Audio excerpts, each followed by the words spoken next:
Fjala që kaloi kufirin.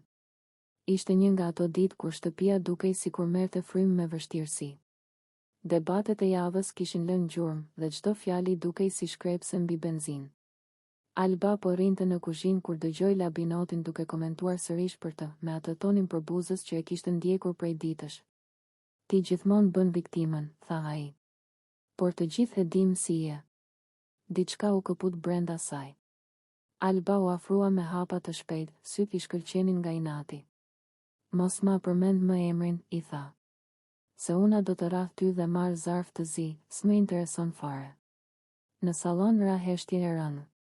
Përballë kokë më kokë. Ajo ju afrua deri te koka, aq afër sa kamerat mezi I kapnin fytyrat. Nuk manin hiç, vazhdoi me zë të ngritur. Ta fus me një shuplak dhe mbaron puna. Vetëm ty dua me të rrah. Labinoti u shtang. Për herë të parë nuk po qeshte.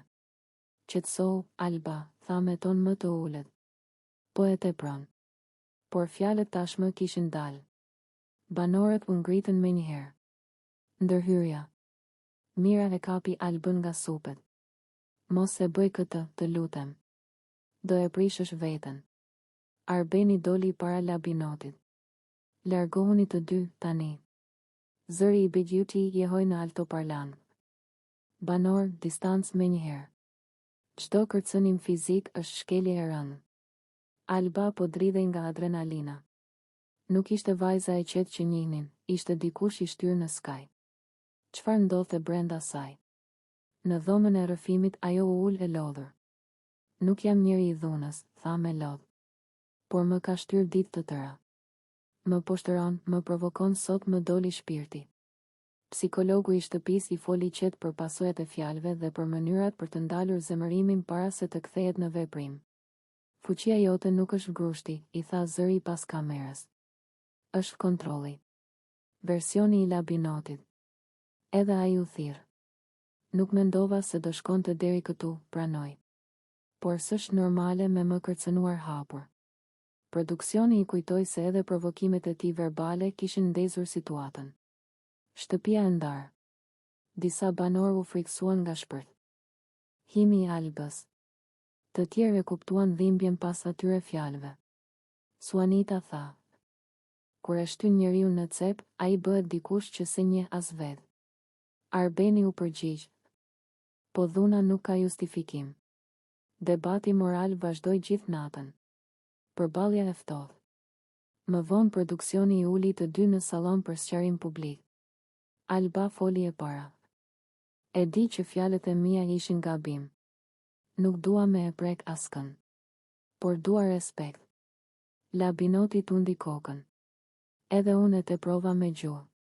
Por kërcënimi s'është zgjidhje. Ata nuk u përqafuan. Vetëm pranuan kufit. Pasojat. Big Brother I dha paralajmërim të fundit për Albën për gjuhë kërcënuese dhe për Labinotin për provokime të vazhdueshme. Shtëpia mësoi se një sekond nervi mund të shkatërrojë javë të tëra loje. Alba kaloi ditë të tëra duke u përpjekur të rikthejë qetësinë. Unë nuk dua të mbahem mend si vajza që kërcënoi, I tha mirës. Dua të fitoj me karakter. Mësimi I hidhur. Ngjarja u bë pikë kthese. Banorët filluan të peshojnë fjalët, të kërkoj. Përplasja që e ndali shtëpinë. Ishte pasdite e rënë, nga ato ditë kur nervat në shtëpinë e Big Brotherit duken sikur ecin mbi fije. Banorët kishin kaluar një javë të mbushur me debate, klipet e spektaklit I kishin ekspozuar të gjithë, dhe askush nuk po duronte më as shumën e lugës në filxhan. Benita po rrinte në kuzhinë me një filxhan kafeje që nuk po e pinte. Labinoti po fliste me disa banor të tjerë për një histori nga jashtë, një temë që produksioni e kishte shpallur të ndaluar. Ajo e dëgjoi fjalinë e tij dhe I hipi gjaku në kokë. Mos I përmend ato gjëra këtu brenda, I tha me ton të prerë. Këto s'lejohen. Labinoti qeshi me përbuzje. Mos më bëj ti moral mua. Fjalët u përplasën në ajër si dy gur. Shkëndia e parë. Benita u afrua më pranë. Sytë I ishin mbushur me një lloj nervi që nuk ishte vetëm për rregullat e lojës, por për shumë ditë të grumbulluara. Ti gjithmonë flet çfarë s'duhet. Mendon se je I paprekshëm, tha ajo. Jam 42 vjeç, di çfarë flas, ju përgjigj ai me ton sfidues. Ajo shpërtheu. Ke 42 vjet në byth dhe sillesh si fëmijë. Në kuzhinë ra heshtja. Disa banor u ngrin, të tjerë u përpoqën të qeshnin me siklet. Por askush nuk qeshi vërtet. Fjalët kishin kaluar kufirin. Labinoti u skuq. Mos ma përmend moshën as bythën, kujt po I flet ti, tha me zë të ngritur. Përplasja verbale. Debati u ndez si zjarr në bar të thatë. Benita, po të flas ty, se po shkel çdo rregull. Labinoti, ti je e para që provokon. Benita, provokim është me rreziku krejt shtëpinë për llafet e tua. Banorët filluan të ndërhyjnë. Mira e kapi Benitën nga krahu. Qetësohu, mos e ço deri aty. Arbeni I doli para Labinotit. Vëlla, mbylle me kaq. Por kur krenaria merr fjalën, arsyeja largohet. Momenti I gabuar. Labinoti bëri një hap drejt saj dhe tha: Ti s'më jep urdhra mua, kupton? Benita e humbi kontrollin. Dora I u ngrit vetvetiu dhe një grusht I nxituar I preku shpatullën. Nuk ishte goditje për të lënduar rënd, por mjaftoi për ta kë. Thyer situatën në alarm. Mos më prek, bërtiti ai. Në sekond produksioni ndërhyri nga altoparlanti. Banor, distancë menjëherë. Kaosi I shkurtër. Disa banor e tërhoqën Benitën prapa. Ajo po dridhej. Unë zdesha me e gjuajt, përsëriste. Po më çmendi me ato fjalë. Labinoti ecte rreth e rrotull me duar në kokë. Kjo është e papranueshme. Këtu zguxon me prek askënd. Atmosfera u bë e rëndë si plumë. Kamerat fokusonin fytyrat e zverdhura. Loja kishte kaluar në vijë të kuqe. Dhoma e rrëfimit. Produksioni I thiri të dy veç e veç. Benita u ul në koltuk dhe filloi të qaj. E di që gabova. U ndjeva e poshtëruar. Fjalët e tij më prekën në sedër dhe shpërtheva. Nuk jam njeri I dhunës. Zëri I Begjyti ishte I ftohtë. Çdo akt fizik është shkelje e rënë. Kjo shtëpi zgjidh konfliktet me fjalë, jo me grushte. Edhe Labinoti u paralajmërua për gjuhën provokuese dhe përmendjen e temave të ndaluara. Reagimet e shtëpisë. Banorët u ndanë në mendime. Mira tha. Benita ga. Dolce e kishte vizatuar Maldiven në mendje shumë kohë përpara se ta thoshte me zë. Ishte bërë si një strej e fshehtë brenda kokës së saj. Uji I kaltër si xham, rër e bardhë që nuk djeg, shtëpisa druri mbi det dhe një qetësi ku nuk ka kamera, as mikrofon, as zëra që gjykojnë. Një natë, teksa rinin në divanin e sallonit, ajo ju afrua Limit dhe I përshpëriti. Kur të dalim prej këtu, dua të zhdukemi diku larg. Vetëm unë dhe ti. Ai qeshi. Ku? Në hën? Jo. Në Maldive. Fjala mbeti pezull mes tyre si një premtim që kërkonte guxim. Ideja që u bë ëndër. Që nga ajo bisedë, Maldive u bë tema e tyre e fshehtë.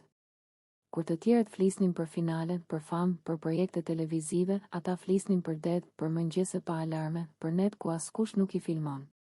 Unë do t'i pres biletat, I tha një ditë Limi. Dhurat prej meje. Dolce e pa me sytë që I shkëlqenin. Mos bëj shaka me gjëra të tilla. Unë me zi po pres me dal e me ik. Seriozisht e kam, Ju përgjigj ai. 2 javë larg krejt dynjas. Ajo ndjeu një dridhje të ëmbël. Në atë shtëpi ku çdo gjë ishte lojë, për herë të parë diçka tingëllonte e vërtetë. Hartat e imagjinatës. Netëve vonë, kur banorët e tjerë flinin, ata uleshin në obor dhe ndërtonin udhëtimin e tyre me fjalë. Do zgjohemi pa orë, thoshte Dolce. Do pim kafe me këmbët në ujë. Unë do të mësoj të notoj si njeri normal, ja kthente Limi me humor. Ti vetëm di me u zhyt në telashe, që është ajo. Ata nuk kishin asgjë konkrete, vetëm një ëndër që rritej sa herë shtëpia bëhej më e rëndë. Shtëpia që të bën të ikësh. Brenda Big Brotherit gjithçka zmadhohet, xhelozia bëhet stuhi, fjala bëhet armë, heshtja bëhet burg. Dolce e ndjente se po lodhej nga roli I saj. Nuk donte më të ishte vajza provokuese e spektaklit, donte të ishte thjesht një grua që ecën zbathur në rër. Limi e kuptonte pa ia thënë. Ne s'jemi për këtë vend, I tha një mbrëmje. Këtu njerëzit dashurojnë për kamera. Po ne, e pyeti ajo. Ne po duam me ik prej tyre. Dhoma e rrëfimit. Dolce foli hapur para bigut. Kam një plan kur të dal. Dua të shkoj në Maldive me Limin. Të haroj gjithçka. Këtu po më ha ajri. Produksioni e pyeti nëse ishte e sigurt për të. Ajo buzëqeshi. Për herë të parë jam shumë e sigurt. Biletat që ende s'ekzistojnë. Limi filloi ta përmendte para banorëve. Unë sa po të dal, punën e parë kam me I pre biletat. Disa qeshnin, disa e merrnin si strategji loje. Por për ta nuk ishte loje. Ai e imagjinonte momentin kur do shtypte konfirm Purçase, emrat e tyre në ekran, datën e nisjes si derë e re. Frika e ëmbël e Dolces. Megjithatë, Dolce kishte edhe frikë. Çfarë nëse jashtë nuk janë njësoj? Çfarë nëse Maldive mbetet vetëm fjalë? Një natë ja tha. Mos po ndërtojmë kështjella rëre. Limi ja kapi dorën. Edhe po u rrëzuan, I ndërtojmë prapë. Por së paku provojmë. Biseda me Hanën. Ajo shpesh dilte vetëm në obor dhe fliste me vete. Me zi po pres me dal e me ik. Me u zgju pa mikrofon, me ec pa ume.